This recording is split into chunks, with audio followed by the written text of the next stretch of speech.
Daud alaihissalam, ya, Nabi Daud alaihissalam ini mengajarkan kita doa. Doanya Nabi Allah Daud alaihissalam terlihat memang secara zahir, tapi larinya ke batin. Terlihat ucapan-ucapan yang disampaikan Nabi Daud dalam doanya itu terlihat zahir gitu, kepada amalan zahir, tapi praktikumnya adalah batin, saudara. Yang ini menjadi catatan bagi kita nih, orang-orang yang senang mengaji. Kalau Bapak Ibu sekalian bisa mengamalkan nih doa Nabi Allah Daud, insya Allah kita bakal selamat dunia akhirat. Selamat dunia akhirat. Apa doanya? Doanya Nabi Daud begini, saudara. Allahumma inni as'aluka arba'atan wa a'udzubika min arba'atin. Allahumma inni as'aluka lisanan zakiran wa qalban syakiran wa badanan sabiran wa zawzan salihan. Allahumma inni a'udzubika min waladin yakunu alayya sayyidan wa min malin yakunu wabalan alayya wa min imra'atin tusayyibuni qabla waqtil masyib wa min jarin law ra'a minni hasanatan katamaha wa law ra'a minni sayi'atan absaha. Nah, kalau kita terjemahkan, ya Allah, sesungguhnya aku bermohon kepadamu dengan 4 perkara dan berlindung kepadamu dengan 4 perkara.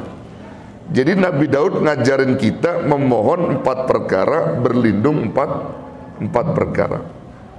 Nah, permintaan Nabi Daud dan perlindungan Nabi Daud ini memang terlihatnya zahir, Pak. Terlihatnya zahir. Tapi praktikum semua itu batin. Praktikumnya. Jadi kita lihat. Ya Allah, aku mohon kepadamu 4 perkara, berlindung kepadamu 4 perkara. 4 perkara yang diminta Nabi Daud. Pertama, Allahumma inni as'aluka lisanan zakiran. Ya Allah, aku mohon kepadamu agar lidahku ini selalu berzikir, lidahku ini selalu basah dengan zikir. Ini permintaan bukan permintaan zahir, Pak, tapi bagaimana batin itu membenarkan agar lisan kita itu mudah berzikir. Orang kalau batinnya lurus, berbicara zikir itu mudah, ngomong-ngomong tentang zikir itu mudah, ngucap-ngucap zikir itu mudah, menyebut nama Allah itu mudah kalau hatinya lurus. Kalau dia kesandung astagfirullahalazim, melihat sesuatu musibah inna lillahi wa inna ilaihi raji'un, mendapat nikmat alhamdulillah, melihat yang menakjubkan subhanallah wa masya Allah, lisannya mudah. Kenapa? Karena hatinya lurus untuk basah lewat zikir itu. Hatinya membenarkan, lidahnya memudahkan untuk mengucap. Yang kedua, ya Rab, aku mohon kepadamu agar aku ini memiliki hati yang pandai bersyukur, wa qalban syakiran. Jadi hatinya mudah bersyukur. Kalau dapat nikmat dari Allah itu gampang syukur. Syukurnya syukur yang bagaimana? Bukan hanya mengucap alhamdulillah, tetapi bagaimana dia bisa mewujudkan syukur itu dalam ibadah. Itu namanya syukur. Dapat rizki dari Allah, maka semakin rajin syukurnya. Mengucap alhamdulillah, ibadahnya juga rajin, solatnya rajin, zikirnya rajin, ta'limnya rajin, sodakohnya rajin. Itu namanya syukur yang benar. Bukan ngucap alhamdulillah doang.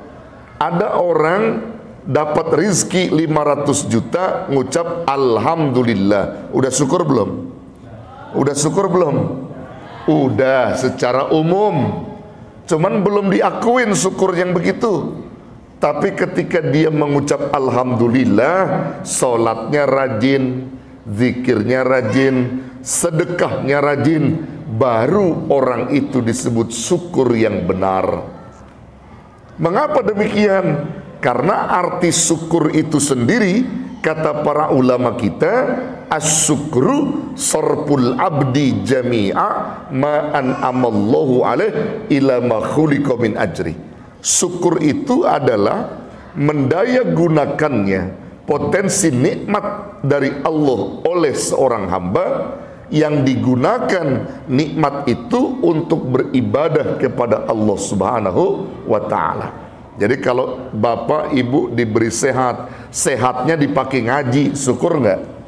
Syukur. Bapak ibu dikasih sehat, sehatnya dipakai tahajud, syukur nggak? Syukur. Bapak ibu diberi sehat, lalu sehatnya dipakai jalan-jalan ke mall, syukur nggak? Syukur nggak? Syukur apanya?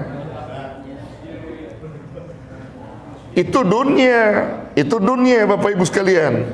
Yang dikaitkan tadi syukur itu mendaya gunakannya pada potensi ibadah. Kalau mall itu dunia. Itu makanya yang sering saya bilang, ya Bapak Ibu sekalian, kalau kita pengen diridhoi Allah, dicintai Allah, jadikan dunia itu kecil di mata kita. Mindsetnya kita rubah. Yang selama ini kita menganggap dunia itu besar, kita katakan dunia itu kecil di otak kita, di mata kita kecil. Tapi ketika kita ngelihat akhirat, itu besar. Maka segala perbuatan kita akan bernilai bagus nantinya. Coba saya mau kasih contoh nih. Ibu, bapak bawa duit 100.000 ke mall, kecil apa besar?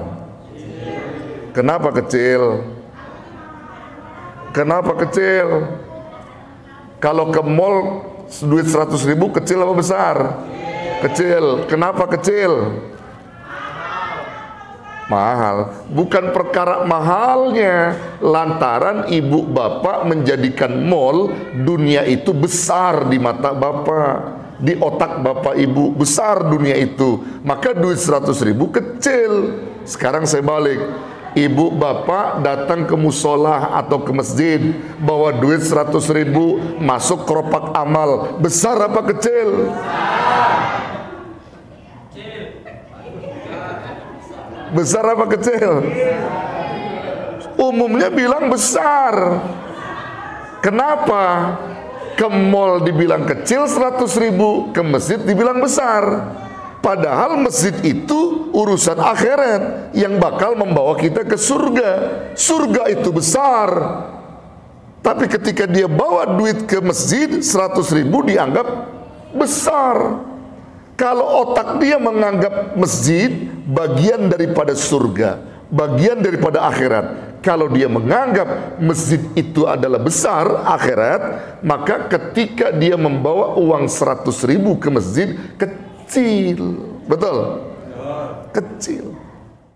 Bapak Ibu yang dirahmati Allah, ini Nabi Daud lagi meminta doa. Ya. Jadi mulai lisan zakiran, qalban syakiran. Hati yang bersyukur. Yang ketiga yang diminta apa? Wa badanan sabiran. Punya badan yang selalu bersabar. Jiwa-jiwa yang sabar. Nah ini penting juga nih.